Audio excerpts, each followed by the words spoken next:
Welcome to another episode of First Person Podcast. Today we're talking about some games, about queer sex as it shows up in games.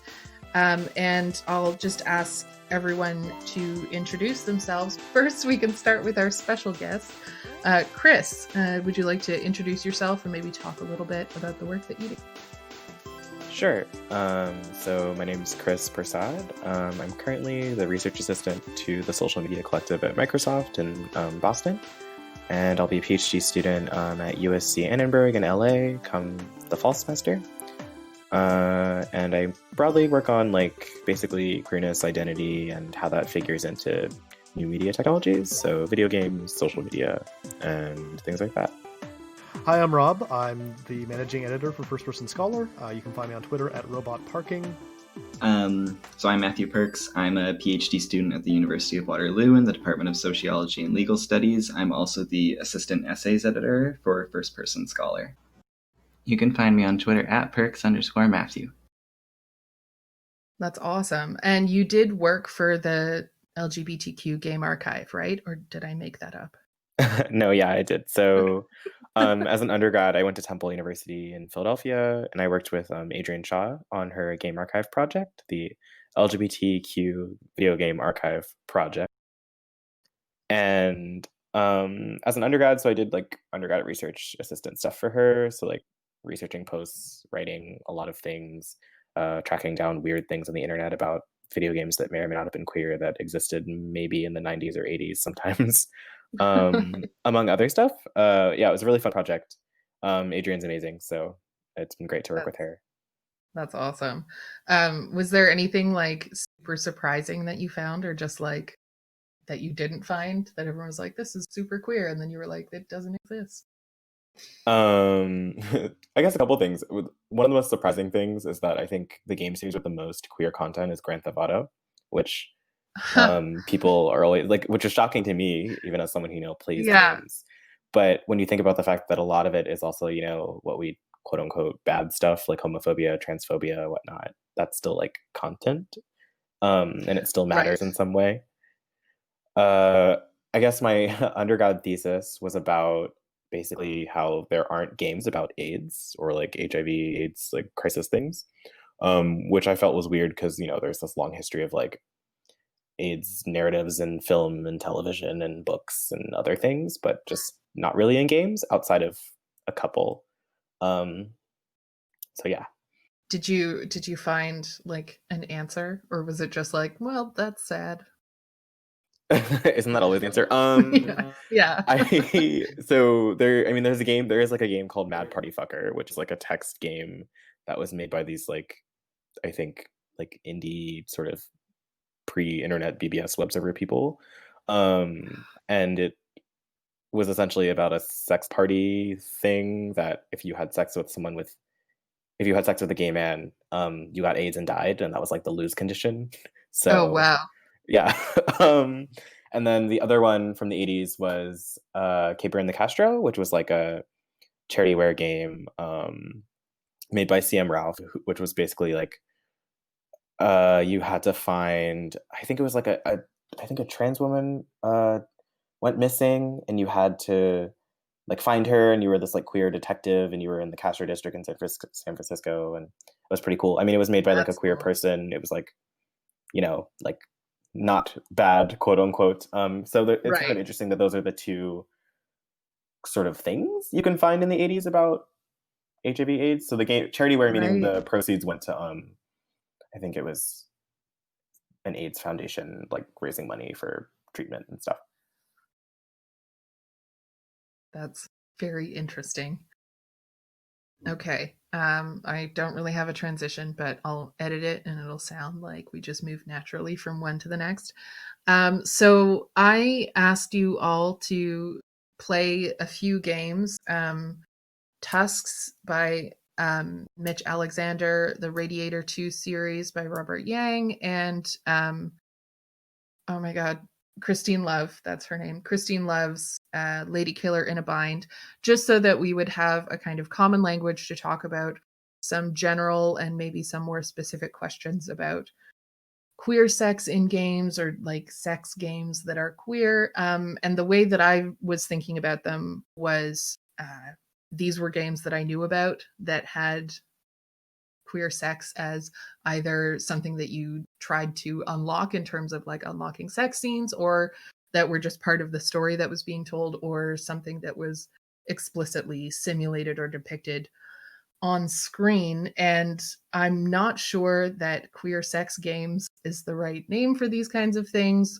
I'm also not sure that we need to be naming these things. So I was wondering if we could talk a little bit about what naming these games as like sex games or dating sims or porn games or simulators, or even any of those words with the word queer in front of it, maybe what that does and doesn't do for conversations about queerness, sexuality in games. I guess like you can dilute it down to like what are the mechanics of this game. So I think in a lot of cases where there might not be any sex content, we usually just call them visual novels or something like this. But then as all of a sudden, as soon as there's sex in it, and then specifically when there's queer sex in it, it becomes just a queer sex game, and it loses the kind of like storytelling kind of emphasis that I think a lot of these other kinds of games have.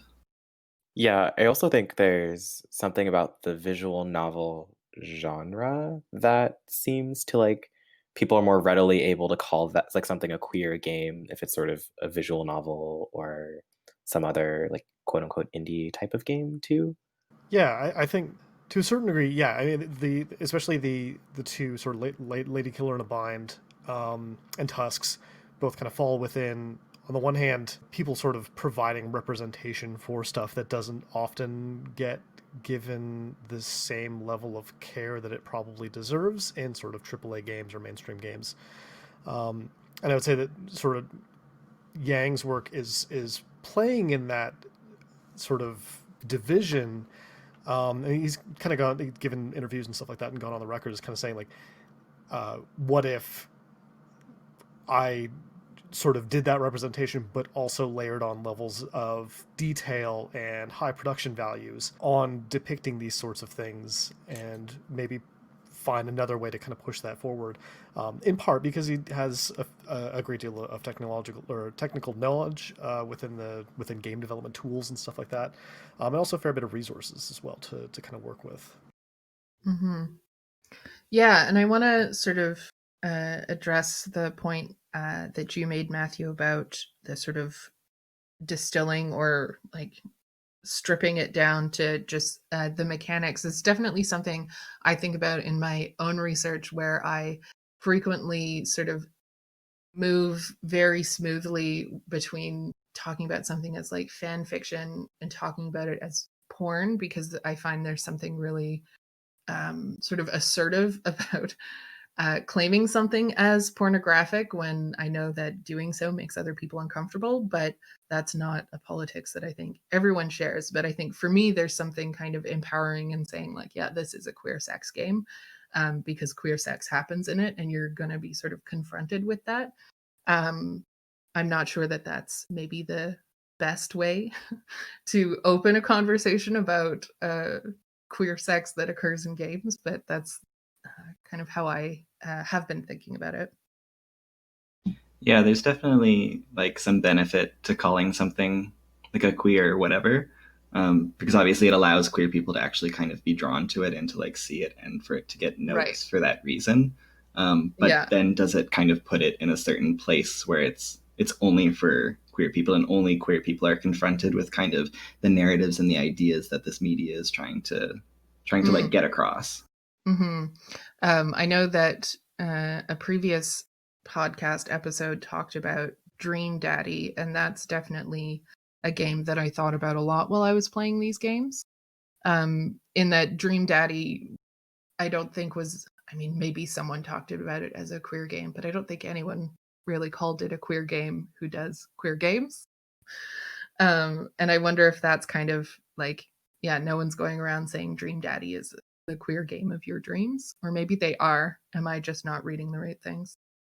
I have so many feelings about Dream Daddy, but I will I think that's true and not true. I think that like for maybe people outside of the queer game studies like academia space, Dream Daddy Hmm. is actually like, yeah, like dads like going on dates and like they sleep with each other sometimes. Like that's cool. Like that's queer. I think that is like a bar. Not that perhaps there are, differing definitions of queerness in pop Hmm. culture, and that on one level Dream Daddy like fits one of those definitions. But obviously for some other people, like in that it's not particularly kinky, not particularly nuanced. Relationships are rather like, we have one problem and then you solve the problem and things are fine. Hmm. Which, as many of us know, is not true for even straight people, but certainly queer people have like many different things going on in their lives more often than not. So yeah, I think it's like about how there's like maybe different versions of queerness in the water, so to speak. Hmm. And I think that's kind of like good that there's like different kind of like not to gamey it, but Right. like levels to these kinds of things, Yeah. just as there are in like other genres and categories of games. Like we want choice, like Yeah. to make it very consumer, we want choice in like, well, how queer do I feel today? Am I like coming out on top queer, or am I like Dream Daddy queer? Am I Tusks Yeah. queer today? Like what Am kind of I games do I want like to play? jerking off a car queer? Yes. Right? Like we don't necessarily want everyone to jump into stick shift, perhaps. And I also think that like, yeah, that's a great point. That like diversity of, okay, not to use that word, but like the variety of like queer kinds of games can Hmm. only sort of be good. And even, which is to say, even if there's like maybe one that we find problematic, the fact that it exists, I Hmm. think is still good for talking about why it's problematic, or sort of opening up conversations about like, what does queerness mean? Like, is this game queer because it has like two men fucking, or like is there something else that it needs to Hmm. have? Yeah, and I mean, I think that's a great transition into the question that is the question you just asked. So, in the context of maybe this podcast and our feelings about the games that we played, and other games that felt similar ways to us, what makes for you a queer game queer? Like, what are you looking for? And when you were playing the games that I asked you to play, what kinds of things were you hoping to see or worried you would see, or played them already, remembering? I definitely like wanted to see. I came out of. I'm gonna bring it back to Dream Daddy. I came like Yeah. out of Dream Daddy feeling very disappointed, because I went into it being like, oh, finally I'm gonna be seen, Mm, and then coming out of it was like that wasn't for me, and on paper it should have been 100% for me. And mm-hmm, so going into these games, it was kind of like, okay, well, can this, it doesn't have to perfectly represent some kind of like reality or like lived experience that I have as like a queer man, but like, can it, speak more to that than the very kind of what I think is like a very sanitized, watered down version of queerness that Dream Daddy kind of gave. Um, and I was very happy these games did. yay. Yeah, I'm reminded of Todd Harper wrote a Tumblr post that is very difficult to link to because Tumblr doesn't like anything sexy anymore. So it's very hard to actually find the post. But he talks about Tusks as a game that excited him rather than gave him anxiety. This was when Tusks was still in the sort of demo phase of like, we only got the first 2 days, and uh, the prospect of the game and the art and the way it was presented didn't make him nervous to see what kinds of like bombs would explode on him while he was playing the game. Hmm. Yeah, I think similar to Matthew, I like kind of was I went into, especially Lady Killer in a Bind. Since it was a game that was so far, I guess in some ways from my lived experience, I was still like, Mm, oh, this is cool. Like I love things that are different and like sort of exploring different aspects of queerness that maybe aren't my own. So I think sort of in the antithesis of my expectations of Dream Daddy, I was like, oh, I love that this is like not for me, like in terms of mm, like identity Yeah. representation sense. So I think that's like also, I think there's also some space where it's like you can also find things that don't reflect you meaningful. And I think a lot of the um, are queer games important conversation often hinges on like, well, you have to be valid and you have to be validated by the thing you're doing. So, but sometimes you can just not be valid. I guess I don't want to say it in that way, but like sometimes you can just like observe a thing and like interact with a thing and like think about the world differently because of it, and it doesn't have to be like about you. Yeah. Yeah. And it's like, it just made me have a lot of thoughts in my brain. I think that makes a lot of sense because we're not quite in the position where queer people can just like watch a thing and be like, oh, well, that was cool. No, not for me, because there's so little, right? It's the whole rarity thing. But I'm not sure that's true in, yeah, I guess it's true and not true in games because there are so many indie games made by and for queer people. I think that's part of what I definitely look for when I'm sort of seeking out queer games. Like I like games that depict queer relationships. If that includes a sex scene, then cool. If it's just like a kiss, that's also cool. I like something where they're like, yay, it happened. I like to see that. um, but one thing I do look for is that kind of awareness of the culture in which it's either being created in or for, or that kind of thing. Yeah, like to extend from like Todd Harper's thing post about Tusks as a game that didn't give him anxiety. When Dream Daddy was announced, and I knew who was working on it, and some of the like, there was a lot of me just going like, are they gonna do this? Or like, are they gonna do justice by this? It's just like Game Grumps were involved, right? Like they've done Mm.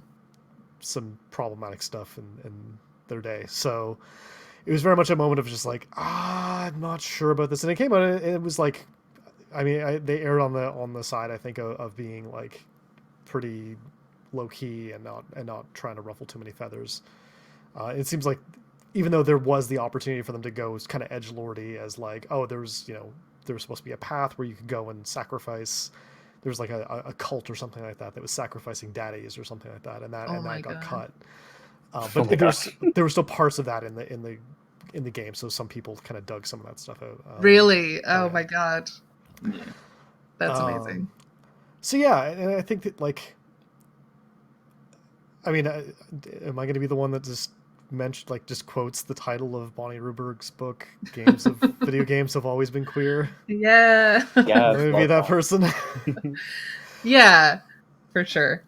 It just is like a practice. Like I think I've always, it was something that kind of came to me when I was playing like a lot of Twine games. On the one hand, games that spoke to me as these were people who understood sort of how I'd been always kind of approaching games and the world in a lot of ways that I had never even thought or dared to kind of articulate to anyone, not even myself. And so the approach of like of realizing that this game that has been made, like really wasn't made explicitly for me, and I'm like, okay, I'm just gonna grab by the lapels and play it in ways that are going to break it or cut against that narrative or complicate what that is, and provide my own readings and kind of run against sort of that established sort of hegemonic message or Mhm. whatever you want to call it. And so that's kind of where I've been. I mean, it is dramatically important, I think, to have and celebrate games that have been made by queer folks for other queer folks, and to have that range of experiences represented. I'm very leery of trying to make a feast out of scraps, which I think is a phrase that comes up a lot at Waypoint. Yeah, there's a bit of representation here. Yeah, there's a chaste, same sex kiss in a Dragon Age game, Yeah. or like a really like Well, yeah, I was looking at the Queerly Represent Me survey results, and one of the top answer for favorite representation of diverse genders, sexualities, and relationships was Dragon Age. And that blows my mind because, like, okay, I know I love Dragon Age. I say it in every, but it is not like by any means this sort of best, but it is perhaps the only for a lot of people. So I'm gonna like double down on that and blow your mind again. Oh my god! Yeah. So Clever. she has a point. Like so, Glad this year did like an outstanding video game award, and all of the nominees, it was like Elder Scrolls Online, like the Sims mobile game, um, 3 other AAA kind of Oh like wow! games, right? That aren't like queer focused or like necessarily like made like really by and for queer people. And I think when we talk about kind of like representing kind of like queer people in queer games and like feeling satisfied with them, there's also like almost like a mainstream kind of queerness that doesn't really deal a lot with games and doesn't, you know, see or even consider the kinds of games that we played in like preparation for like this podcast. Right. And there is such like a hunger for it, but how do you get kind of games like Robert Yang's like out there for everyone to be playing? Yeah, and I feel like that like connects to what I said earlier a little bit though, is like, right, there's like different, and what Matt said, there's like different levels of queerness. And I feel like queer sex games, quote unquote, wouldn't be something that Glad would be like, oh, like look at this game where you can like romance orcs that like have sex sometimes. Like, Which is isn't so this great? upsetting, but yeah. Yeah, I mean it's The point definitely is like valid if disappointing. yeah, well, definitely not that I like no, not that I agree with maybe Glad not Yeah. doing that, but just like the idea that like, there's like palatable queer media representation, and then there's like unpalatable queer media representation, which unfortunately porn and sort of sex and kinky stuff gets siloed to. Yeah, there's definitely something about like how can we meaningfully represent queerness without it turning to like a to be classified as like a sex game or something. Like what does that also look like? Like what's a AAA queer game where queer people feel good? Right. I mean, is it possible to do that? Probably. I mean, I tend to, for me, queerness is a kind of, as a politics, is like, doesn't quite feel compatible with AAA, like production, mainstream production. Maybe that's a sort of dystopian view that I should discard. Well, I don't know. I think that there is something like, yes, like my cynical brain is like, yeah, you're right, like that's true.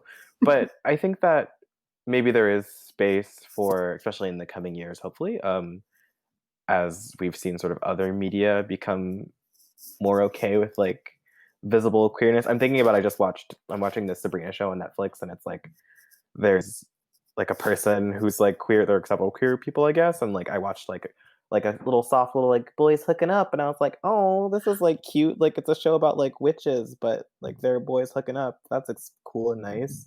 Like I would think that maybe we could see the arc of acceptable like queer sex in games in like the mainstream space, maybe get there in a few years. But I guess I don't know what get there means. Like I don't know where there is, but I think that there is room for growth, and I'm not super cynical about it all the time. Yeah.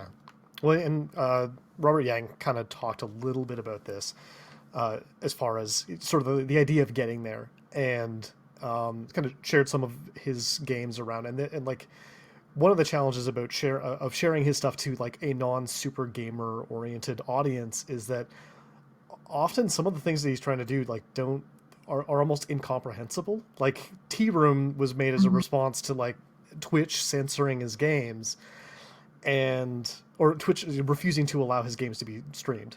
They're not actually censoring it explicitly, but and so Tea Room is a like cottaging simulator where you go to a bathroom and like make eye contact with the dude next to you at the stall, and then the oral sex begins. But when the dude opens his pants, just a huge gun comes out. It's incredibly disturbing. It's it's something else. But again, I kind of love it. I mean, I didn't find it Oh yeah. disturbing, but I get like, yeah, it's like I mean disturbing in the sense that it's this like giant fleshy gun that hardens and like yeah, that makes part. gun sounds as it gets excited. Yeah. Mhm. The game itself amazing. The experience of licking a flaccid gun to hardness was But discomforting. one of the things he wrote up around that was sort of showing this to other like kind of queer artists and having like one other like faculty member at his institution was like, why are you making like baby games for babies, essentially? Like, why are you making this like these art games for gamers? Like, why is this where you're the hill that you're dying on? And he kind of came to the realization like a lot of like sort of queer art is like, he's like, we're just maybe now getting to like postmodern expression or like in games as it, and that's largely still on the fringes within sort of indie spaces. So we've still got, however many years, assuming that there's like that comparison before that stuff even starts really creeping into any kind of meaningful way into the sort of AAA games or whatever. yeah. And I think there's something interesting there that you raised about like current queerness in games being in reaction to something often. So like with I don't know, I think of like Tusks or even Lady Killer in a Bind as like being like sort of subverting the visual novel genre a bit, or like trying to do something weird and interesting that is just as much a part of their being queer as it is the like content, if that makes sense. Mm-hmm. Yeah, their responses to the like, this didn't work for me in these ways, so I'm going to try and make this new thing work for me. Yeah, exactly.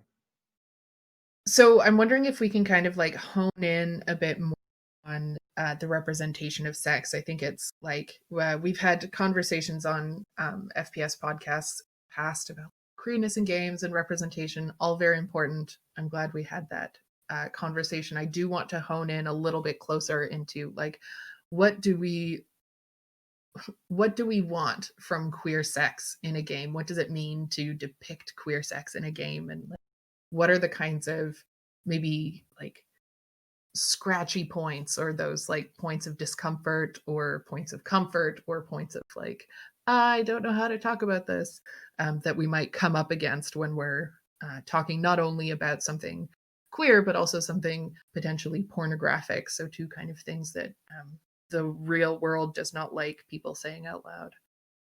It's a lot of question, but basically, what does queer sex in a game mean to you, feel like for you? What do you want it to be doing? I mean, like, just to reflect on one of the games that we actually played. So like I was really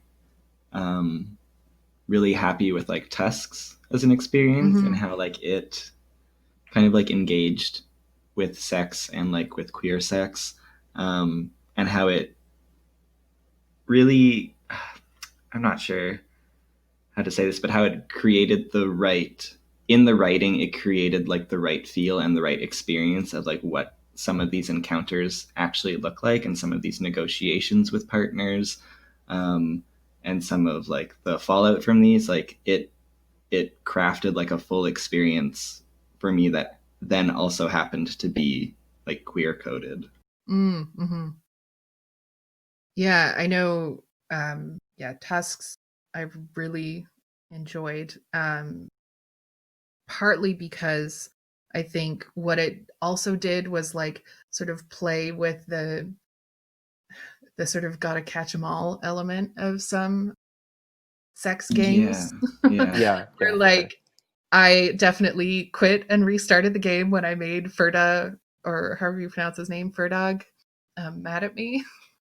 Because he was like all sad and I made him feel better. And I was like, let's go fuck. And he was like, how dare you? He got really I upset remember at that. me. Yeah, and that hurt me so badly because like, yeah, that is actually a really fucking inappropriate thing to say, to be like, hey, a guy who just bared his soul to me, want to bang.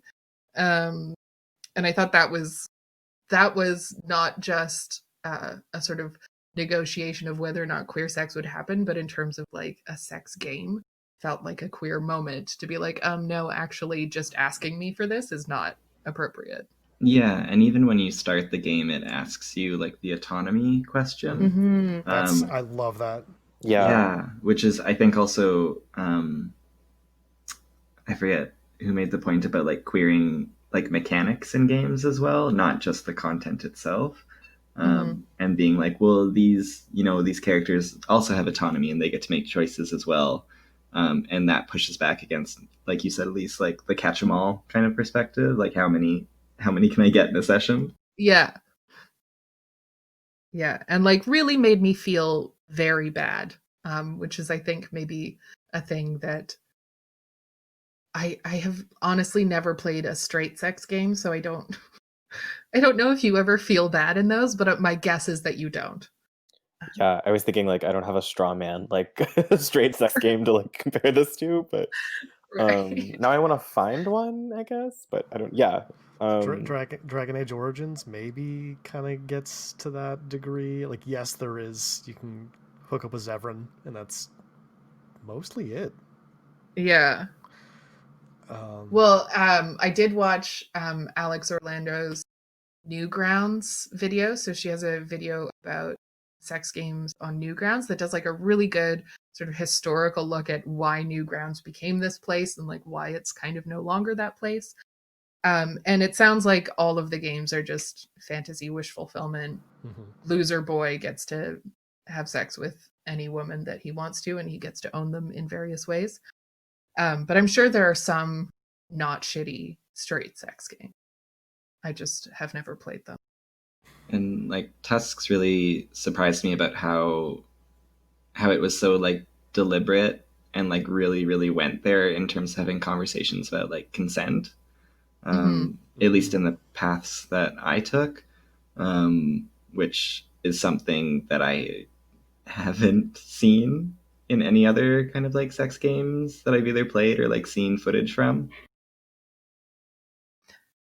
Yeah, like I know there are some games sort of explicitly about consent that are really focused on that, like Consenticle, or I don't remember the name of it, but there's a game where you have to like consent to literal physical interactions with your play partner.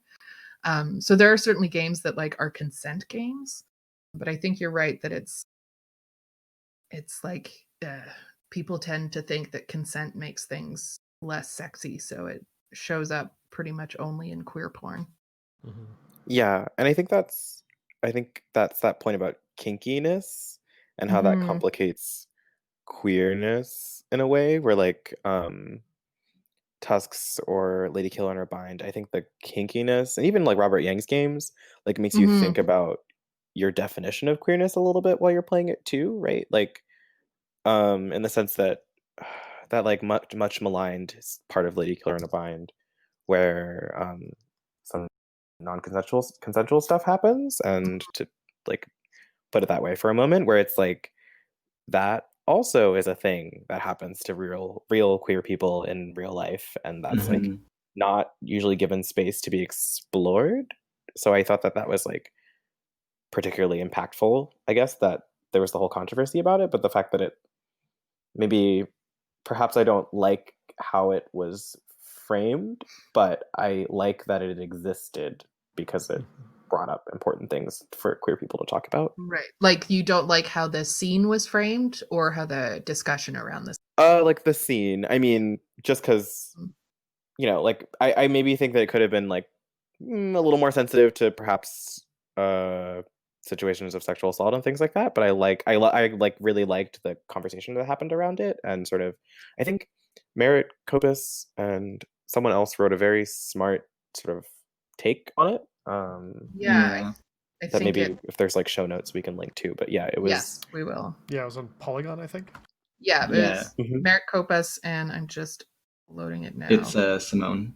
Yes, Simone de Rochefort. Yeah, we'll definitely link that one. So go ahead. Yeah, I was just saying that I really liked that Lady Killer in Her Bind and Tusks, and sort of just generally thinking about queerness in these games, like kinkiness was such like front and center in a way that it wasn't really in Dream Daddy, or even like what was that game? Gone Home, like the game about the much awarded and like lauded like sort of what kind of game we call it, like adventure-y, like Walking discovering simulator. walking simulator like adventure thing, which Yeah. like obviously was a very different type of queer game, but I would say that that still falls in the broad umbrella. I like that we could have something like that, and then we could have something like Lady Killer in a Bind or Tusks or one of Robert Yang's games that sort of Yeah. like is the other end of that spectrum, if that was the most family friendly, maybe. Right.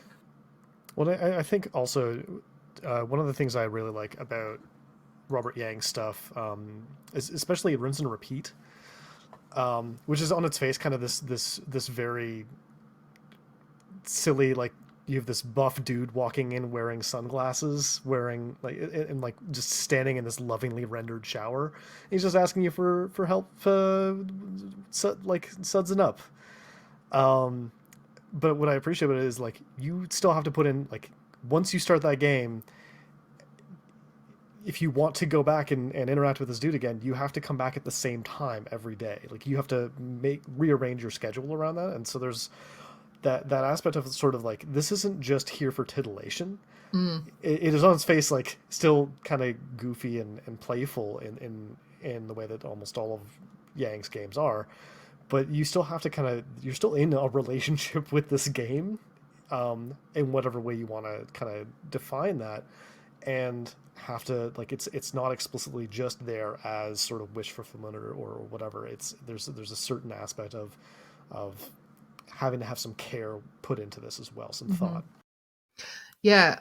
I know so I'm going to just circle back a little bit to Lady Killer in Her Bind, but I think it relates to what you just said, Rob, that like it isn't just about sort of titillation and that there is this kind of relationship to the game. And I came into playing Lady Killer in a Bind without knowing about, like I knew that there was stuff about it not being allowed to be on Steam for a while, but I didn't know about the sort of non-consensual scene and all that kind of stuff. And so when I got to that end scene, I saw the warnings and felt horrible and hit no, and then didn't have to deal with it. And I found like it was a deeply uncomfortable situation, but I could negotiate my own entry into that situation by hitting the no option, which let me just tell my brother, no, you don't get to know what happened.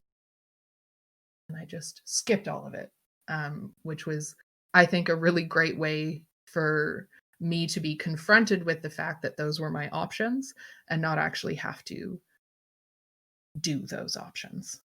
Mm-hmm. Yeah. Well, I think even having that sort of thing involved, like sort of as we're recording this, there's like a larger weird.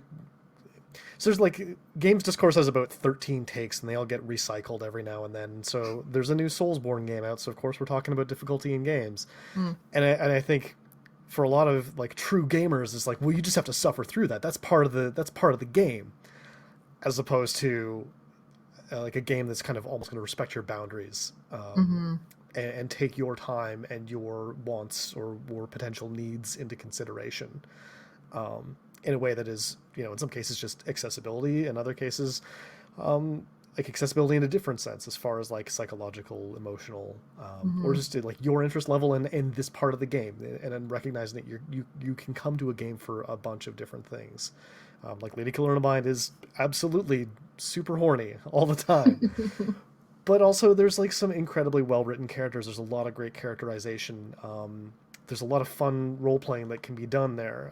Like one term that Robert Yang brought up was the concept of bleed, which is like borrowing it from LARP. And the idea that sort of you're kind of in and out, you're bleeding in and out of yourself and a character that you're inhabiting. And I found that very profoundly, especially in Tusks and especially in Lady Killer in a Bind, and this sort of narrative games where I'm, in some cases, just doing things that I would do in that situation. In other cases, I'm like guessing at that character's interiority, or what would I do if I was this character in this situation.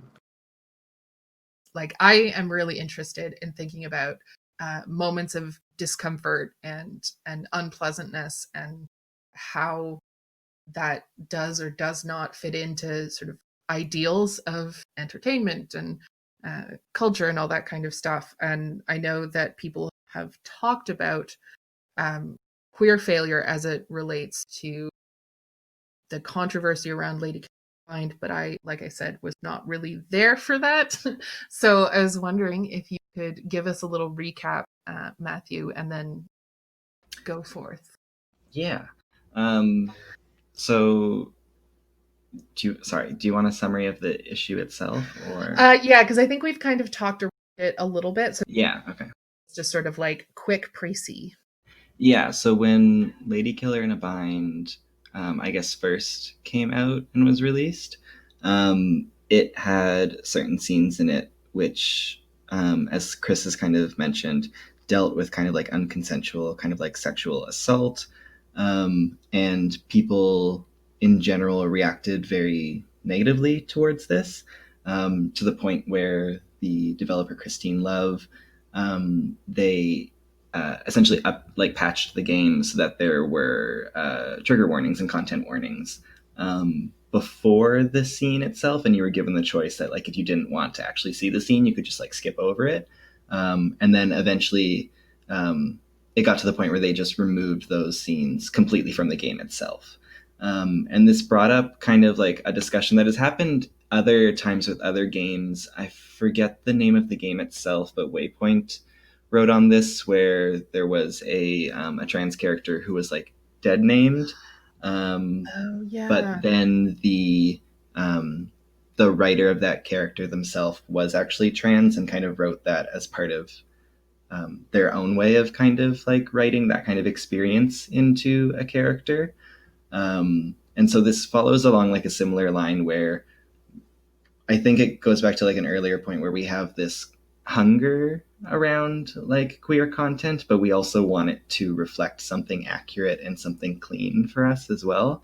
And for queer creators, this kind of puts them in a corner where their actual experiences likely aren't very clean.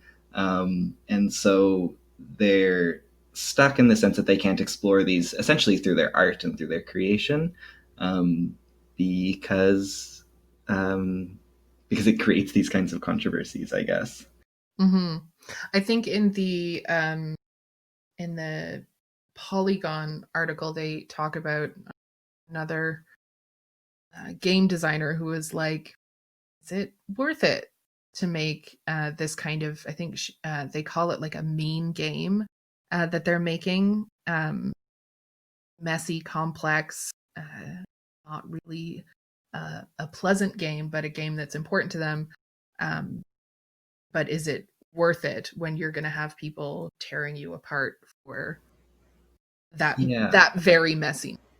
Yeah, and this is so at last year's QGCon, one of the keynotes was Catherine Cross, and they talked about kind of this queer art of like failure, and how we don't like we are not affording kind of the space for queer people to make the same mistakes, that that we afford like other game companies and other writers and these kinds of things, while also kind of congratulating them on very small steps in representation of like queerness and of other people, which I think is like an interesting kind of like problem that we find ourselves in, where we are kind of giving accolades in the case of like the GLAAD Awards for very small pieces of representation that are very neat and very tidy and a very small percentage of the whole content of itself. However, when we have queer creators who are creating kind of fully realized pieces that are, dedicated to maybe reflecting a queer experience, and speaking to queer people, that we seem to tear these ones down. Yeah, I mean, that's depressing. Go ahead, Chris. I've talked about this with Matthew a little bit, so I love that we get to talk about it again. But I think there's like there's like there's like an impossible standard that queer media generally is held to, I think, where it has to both be like everyone has to be valid and represented, and also it can't do anything that makes us look bad. It's kind of like prevalent like discourse. But obviously, like art, games, like the production of these things, like is and should be, I think, like messy and complicated and nuanced, because people are messy and complicated and nuanced. And I think that there's like in the queer games space, even, I would say that there's maybe like two kinds of critiques that get thrown at queer games a lot, where it's either like the boring, like, is this actually a game? Like you're just like playing, like the thing that gets thrown at like many things, but Just especially like, jacking off a car. yeah, like you're just like Yeah, masturbating exactly. a car, like that's not a game or like whatever. Or the other one is like from queer people who like have thoughts about queerness, and they're sort of like, is this queer enough? And I think both of Mhm. those, or what kind of queer is this? How is this queer? Like sort of what we opened this discussion with, but like those get sort of, both of those strains of critique intersect in a like annoying to me and sort of particularly like harmful way often to queer creators that make games, Yeah. where it's like you can't please everybody ever, and then it's especially hard to do so when you're a queer game designer or something like that. Yeah, and I think this becomes especially touchy when the content itself is about queer sex, because already this is something that's very sensitive to a lot of people. And when we are thinking of these pieces of media as representing our entire community, as if it ever could, and then it's to represent our sex, something that's very often been kind of like demonized, becomes touchy for people. Yeah, something that has had to be intensely private for a long time is now suddenly like, oh, and now it's going to play it. And that definitely creates a kind of a tension or a rubbing up against things that we maybe don't want to admit we feel like, no, queer sex should still be private. That might be the little voice that's still inside, even though we don't necessarily believe it. Right. Well, and I think if you look at a lot of the mainstream game production and the business around all of that, it's incredibly infantilizing. It's one, laser focused on sort of cis, able-bodied, straight white dudes. It's getting better, but it's still, that's overwhelmingly where a lot of those studios are still putting their time and effort. And to a certain extent, like the surrounding business practices are very much like these people need to be protected from all things, including non-normative sex and blah blah blah. So anything that kind of cuts against that mechanically, narratively, and stuff like that is always going to be like demanded to prove its purpose within what is a pretty narrowly defined sort of market, right? So I have hope, but at a certain point, I also don't give a fuck. Like, if queer games ever get like taken into the fold of mainstream gaming, because as far as I'm concerned, it can burn the fuck down. Yeah. Maybe that's too cynical. Yeah, I mean, I am sort of thinking about this in the conversation I had last month with especially Jess and Kara, who are themselves queer indie game makers. And like, on the one hand, yeah, it can all burn the fuck down. But on the other hand, I want my friends to make money. Yeah. Oh, 100%. Right? I want these like awesome people to be able to make a living doing the awesome thing that they do. And it's frustrating that maybe it's still very difficult. Although, again, I'm not super plugged into the like indie queer Patreon community, but then sorry, I'm gonna have to then you're like, oh, but is Patreon the sort of star we should be hanging our like hopes upon? Is that do we think of that as a kind of like acceptable alternative to the mainstream, this crowdfunding Patreon style buy me a coffee Itch.io lifestyle? Yeah, well, the whole like I think user, or not user, maybe like audience fan subscription to fund creator model that is also just like the OnlyFans like gay thing too, and it's the like this model, like it's Twitch streamers, like this model is like kind of proliferating.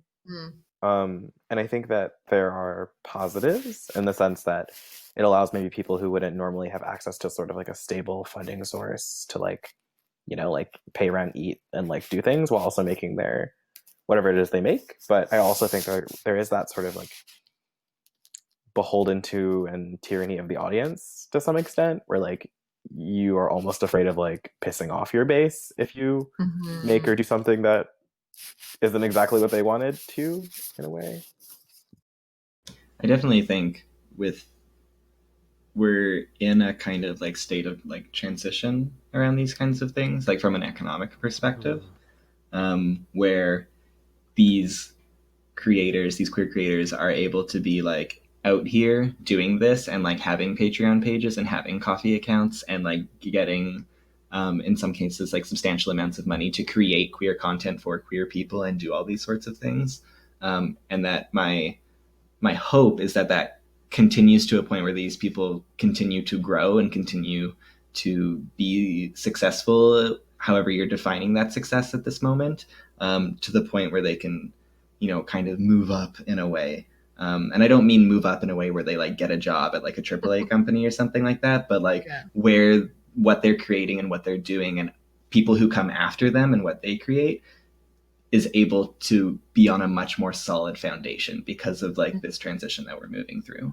Right. Yeah. So that the next Tusks isn't made by someone who's beholden to the like couple hundred Patreon subscribers they have. And like has to like work for free and put out like a demo to like get some money kind of things. Like just something that moves forward and like maybe it doesn't like move more closely to what traditional game industry production looks like, because that's not great, but like moves into something that is more sustainable, which hopefully the rest of the industry also moves towards as well. It's also seemingly like an infrastructure problem. Like we also need, in the case of like Robert Yang not be able to stream his games on Twitch, like we need platforms that perhaps are more queer friendly, for lack of a better term, or like maybe even the buy and for model, like for queer people, made by queer people. I think to also address that sort of the question that we raised earlier, and what Matthew was like saying again, is that like to get to wherever there is, that's supposedly better. Like we also need better infrastructures to do so. Which just feels like an insurmountable task. Yeah. But like it shouldn't be, right? Because like Twitch got made. So like a better Twitch can get made. It is possible to do. It just feels, especially in this sort of moment where it feels like there are social networks. And like all these queer games got made as well. Like we got to play them, which I think is true. Great. And all the other queer games, like I was like writing a thing and I was like looking at the LGBTQ like archive like in the recent years, and there's like 100 games that are like categorized that were like made last year, and I think that's great. Like 100 queer games got made in 2018, something like that. That's awesome. Right, and that's just the ones that got on there, right? There's like I think what's so fascinating is like we're sort of living in this, like, this is going to sound really cliche, but we're living in this like great moment where like both the problems of the games industry and sort of people's responses to it are producing like a pretty like amazing like ground for like queer people to be like making things and sort of like trying new things out. I think that while that can be bad in the sense that maybe they get pushed back when they don't do something the way that some queer people might want them to, it can also be obviously good in the sense that they just have space to do that. Yeah, I mean, for me, a lot of it is looking at. It's hard not to look at anyone who's putting out sort of queer content in this day and age. Is that there's someone who somehow mercifully didn't wind up online during Gamergate, or somehow managed to weather it through a lot of hiding, a lot of telling people to fuck off, whatever, and still managed to continue forward. And the thing for me is like, for every one of those games that's coming out, there's probably like tens of thousands that are sitting, half made on a hard drive somewhere where someone just says, you know what, it's not fucking worth it. Which is incredibly depressing. Sorry, I don't have a lot of good. I'm not feeling super No, optimistic. I think It's okay. We got both ends of the spectrum. Yeah. Like, Yeah, exactly. Like we're living in an amazing time. Also, it sucks. It's Yeah. also it's the worst time. So. There's never been a better time to be playing games. There's never been a worse time to be playing games. Yeah, I think it is. Who was I talking to about your? I was talking to someone. It might have even been on the last podcast. My brain is too full of things. That like grieving is also just like. No, I think it was Bo Ruberg, and I'll have to look it up and I'll find the actual citation. That we can celebrate what is here and what we have, and we can be very, very happy and sort of grieve and mourn those things that could have been, never were, almost were.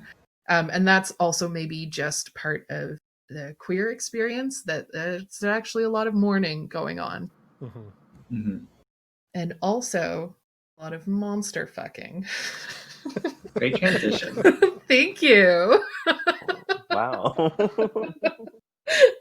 We can find a better way to transition. No, that's how I deal with my Oh, grief. that's a great transition. I wasn't being Listen. sarcastic. Yeah.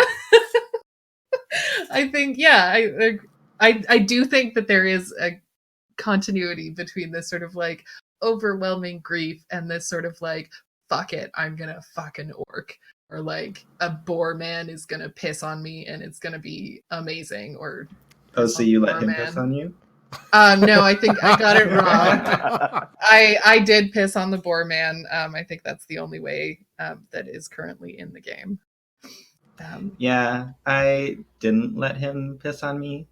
But I was like happy that I got a choice, but then I was sad that his like story gets completely like blocked. You like go to see him again and you're like, can we do something else? And he's like, nope. No, I think this is all I want to do. But I also kind of like how that denial is like, maybe he just wanted to pee on you. Like he doesn't want to do something else. And that's like a very queer experience. Right. Like someone's got a specific kink and you don't, and well, it's over. And they were like, well, okay, I'm not gonna be happy here. I will boil your headcanon a little bit with some true facts, which is that Tusks is technically done in that you get to complete the journey, but it is not done. Not every relationship storyline is written. So some of those denials may simply be that there is no more story in the game. Okay. Well, but it's unclear which ones. So you can totally. I mean, I think that's also the magic of Tusks, because they have autonomy. You literally have no idea. And I felt the first time I was playing through, because normally how I play these kinds of games is I like pick a person and that's it. That's all I'm focusing on, because the normal experience is that you only have a limited number of like opportunities for interaction, right? Right. And if you stray from the path of like your one choice, you will not get their full experience. Yeah. And so I got that OTP. Yes, exactly. And so I picked my one and then got to like a point where it ended, and then there was like 4 more days of the story left, and I was like, what am I supposed to do? And it was like, oh, I'm supposed to go talk to other orcs. Right. What a concept. I'm supposed to like actually connect with these other orcs. Yeah, and not necessarily just like try and fuck them all or something. Yeah. I definitely tried to fuck them all the first time, and then the second time I was like, maybe I should like slow down and just like get to know these guys. Who did you pick the first time through? The first time, so I picked the boar man. Yeah. His name starts with an S. Oh. And Sithig. Yeah, Sithig. And then, although I did try and go for the courier orc that like pops in for a short little scene. Yeah, he's great. Yeah, he was funny. And then who's the like main guard one? Ferdag. I did Ferdag. I did the human, and then I just like talked to a couple of the other ones like once or twice, kind of thing. Yeah. I didn't do I got the opportunity to kiss the human, but I did not kill. So So I did the humans one, and this one is... Can you explain the human path? Because I didn't Yes. do it, Matthew. Yes. Okay. Yeah. Thank you. Thank Thank you, you. Chris, for asking. I can't wait. We're very excited. So one of the reasons I kind of fell in love with this game is because it literally was just straight up not all about the fucking the orcs kind of thing. And so the arc of the human is that, so you are introduced to him, and he's literally baby anthropologist, sent from the college to go and study these people with very problematic anthropological methods, which is great for me coming from the discipline of sociology and doing ethnography and these kinds of things, because you essentially, every time you kind of interact with him, you go with him to interview one of the other orcs, and he messes it up somehow. He asks an inappropriate question, he assumes something about orcs, and then when challenged on it or when corrected, he gets really upset and very emotional and takes it personally. And so the arc of the human is literally how do you deal with allies as queer people? Yeah. And it's great. That's very accurate. And so you go through his story, and there's one time where you can fuck him, but you don't have to, but you can keep going to interact with him and kind of helping him to be a better ally, and teaching him about how to properly listen, and what's listening and what's performative listening and these kinds of things. It was really weird. Yeah, I didn't like him. He just really annoyed me. But that's not a knock on his character. That's just like the way the character was designed, very excellent. I just couldn't stand him. But I did so when I played the game, I chose the dialogue option that was we're taking what? Just because I thought that would be fun. And so the storyline that we ended up having with me learning to trust him to listen to me and not be the baby anthropologist that he is all the way through. But I still didn't want him to come to Alba with us. He came, I let him come, but I was mad about it. Yeah, he's definitely written to be annoying. Yeah, I mean, I think I should probably have a little more sympathy for him. I think Mitch Alexander has talked about that character partly about as an ally, but also as kind of a baby queer that teach the ropes to. That not everyone comes in, and that's also a big theme I think in the rest of Tusks as well, that not everyone comes into queer culture knowing queer culture. And so there's always going to be moments where they are so gay people are just like gay people on TV, right? Because that's what I have. And so I should be kinder to Aid, or however you pronounce his name. I just didn't like That's okay.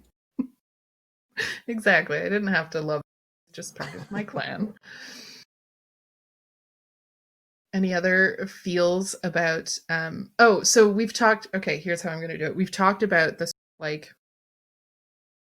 that we loved Tusks, but I don't know if we've really talked about the orcness of Tusks, and we can also maybe talk about the sort of monstrousness that occurs in also Lady Killer and also in Robert Yang's in very different ways. You have literal orcs. You have a character who can be called the Beast. That is the name I picked for my character in Lady Killer. And Robert Yang's games are just monstrous in the most beautiful ways. In that nothing really works the way it's supposed to, and it's all very uncanny and weird. And for me, that's a big draw. That's one of the things I really, really love about those games, and what I look for in queer media is that kind of feeling of monstrosity. And I'm just trailing off and don't really have a Yeah. I guys love can that. talk. I mean, I love that I guess when monsters or villains or sort of things that aren't like us being sort of people, are the sort of entry point into a media text that Mm-hmm. because I'm always like, oh, like what if I like, I don't know, I'm thinking of like the Lion King, like what if I think Scar is sexy, like is that Mhm. queer? In the same way that like I feel like the orcs were very explicit, like not only is this game queer, you also have to like take it a step further and like identify with like these sort of like monstrous, just very different than you creatures that are also at the same time very similar to you. And I think that sort of like dual thinking was a part of what made the game queer beyond just obviously it being about like romancing them, you know? Mm-hmm. Were we not supposed to find Scar sexy? I know it Yeah. was an aside, but really? I mean, yeah, I feel like Scar is definitely. Well, I mean, I think adults were supposed to find him sexy, but like kids were supposed to be Okay. scared of him, you know? Oh Yeah, no. well, that's so fair. this is something that's been like talked about in like film studies and other media studies stuff, where it's like how um, queerness has often been like coded around like villainness and around monstrosity and like otherness, and I think this is like that, like the Lion King is like the like one of the examples for like this kind of thing. And so I think instead of like pushing queer people away from queerness because it was that word, it just Yeah. made us want to fuck monsters, and so now all of our stuff is about Yeah, fucking I mean, monsters. Yeah. that's why we love Ursula and we love Mhm. from Little Mermaid, and we love, I don't know, I'm trying to, there are other, I mean, Disney is just like notorious for this, like Yeah. so many Disney hopefully we don't get sued by Disney. So many Disney like entities are queer, like the villains are queer, and you're supposed to not like them if you're a kid, but then like when adults watch it, you're like, oh, like I get what they're doing here, which can also be bad, right? Like obviously queer coding villains and sort of other bad characters that are meant to be perceived as bad is problematic in some ways, but For I sure. don't know. Mhm. I feel like a lot of it was like entryways for people to be furries to some extent. Like Oh yeah.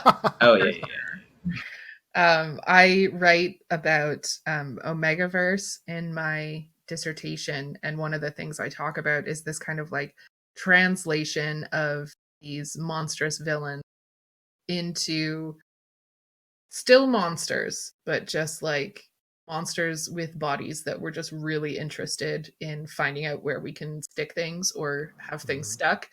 Um, and it's like,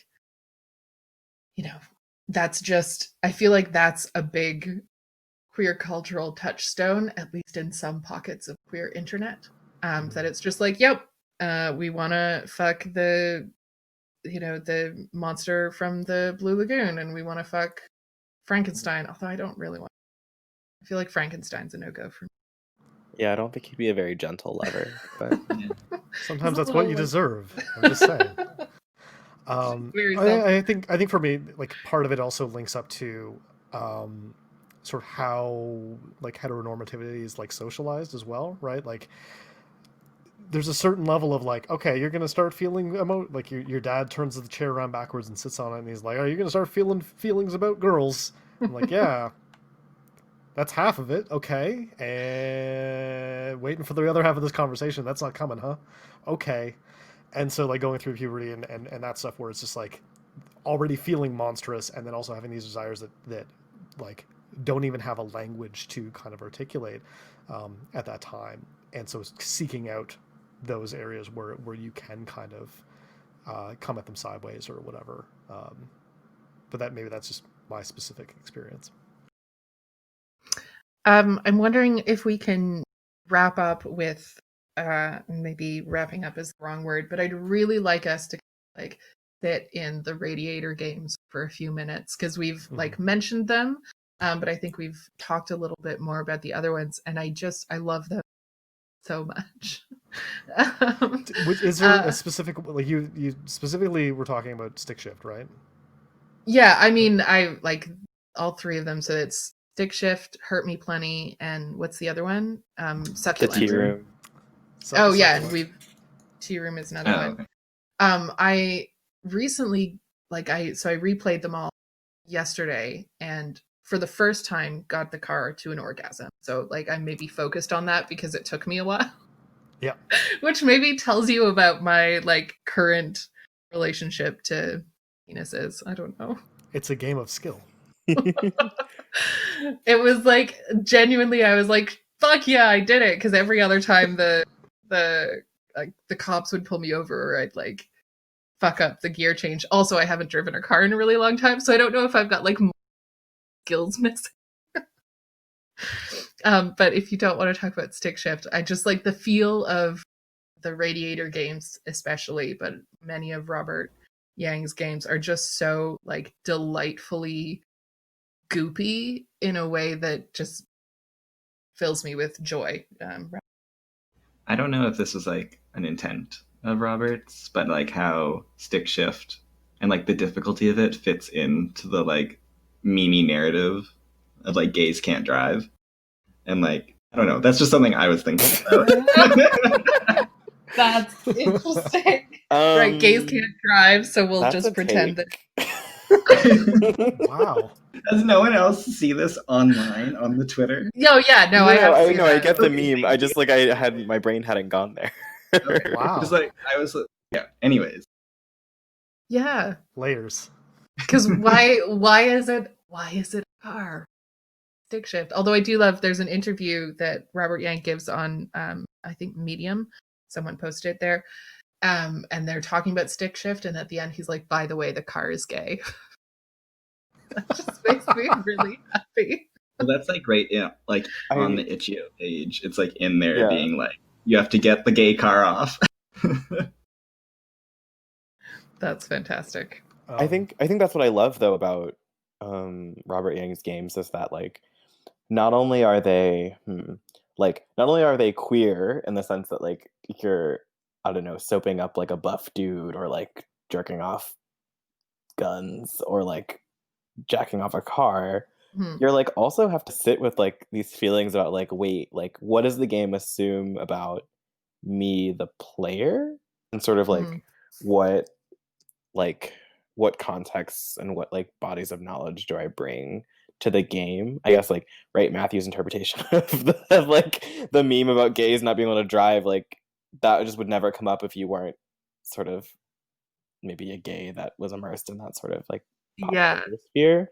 And just even like the tea room, like if you were someone how do I phrase this? If you were someone for whom cruising and like cruising culture was like integral to your understanding of queerness, especially if you're perhaps like a little older, live in a place that's more rural where queerness was and is more explicitly stigmatized, that like maybe you only could like get that in like the back of a I don't know, like a video store or like in a bathroom in the middle of a park or things like that.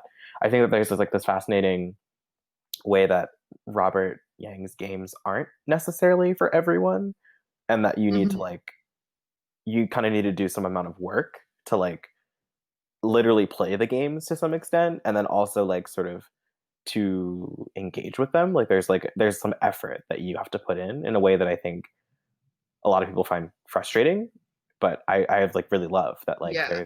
Yeah. Well, there's like, something about like the game has a base. All of his games have a base where like you're doing this thing that's like really queer in these different ways and like deal with it. Like how does that make you feel?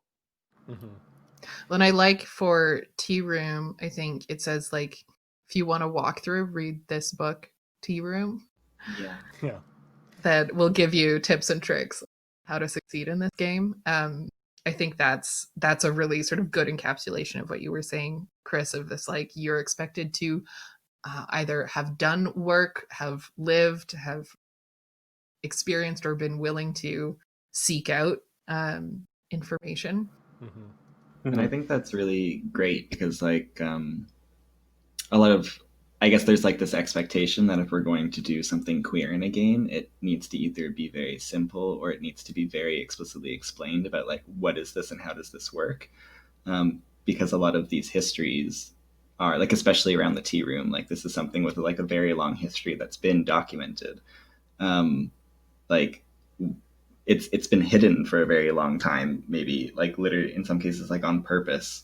And Robert kind of like pushes back against just giving kind of the player all this information and all this access. Like Rob, you were talking about like how you have to come back every day, like at the same time for like rinse and repeat. And the tea room requires like a certain, I guess like cultural knowledge around these kinds of things. Mm-hmm. Well, even in tea room and stick shift, they both end with cops. Or right. one of the endings can be with cops. And then, yeah.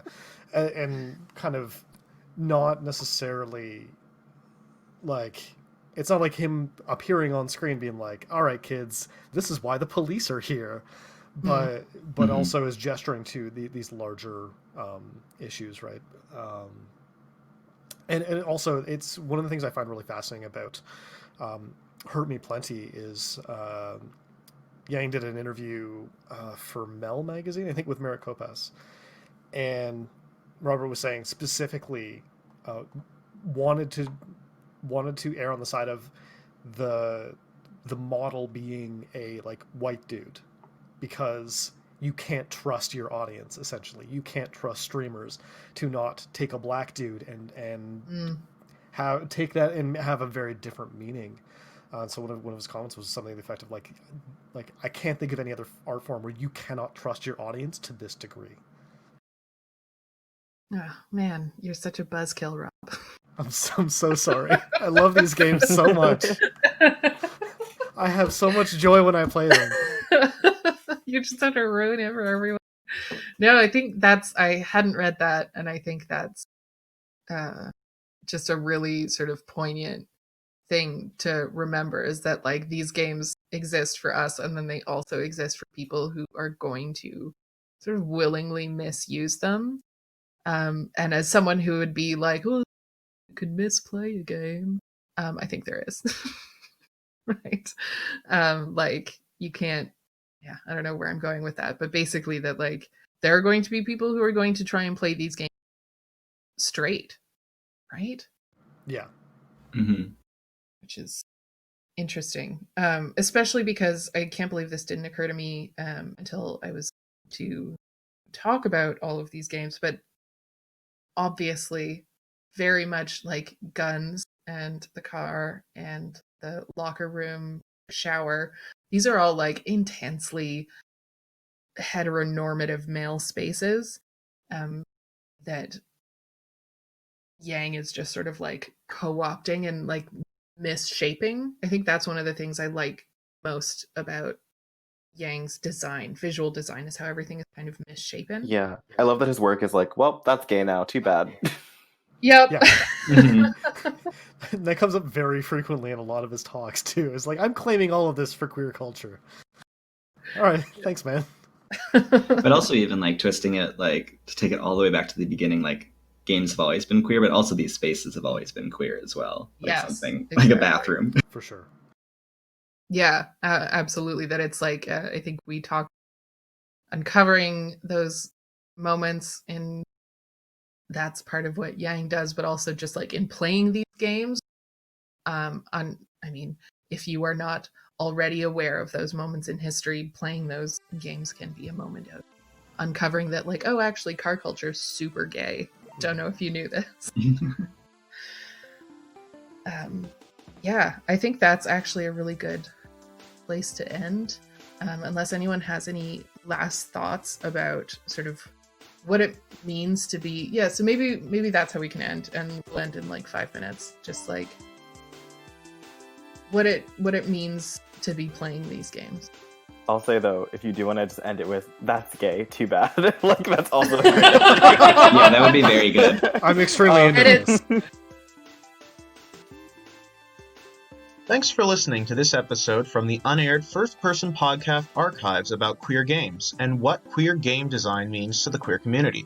Let's bring these conversations to the present, so let us know what you aim to get from your queer gaming experience. You can find us at FPS Weekly or start a conversation using the hashtag FirstPersonPodcast on Twitter. First Person Podcast is produced by Giuseppe Famia with support from the Social Sciences and Humanities Research Council and the Games Institute at the University of Waterloo.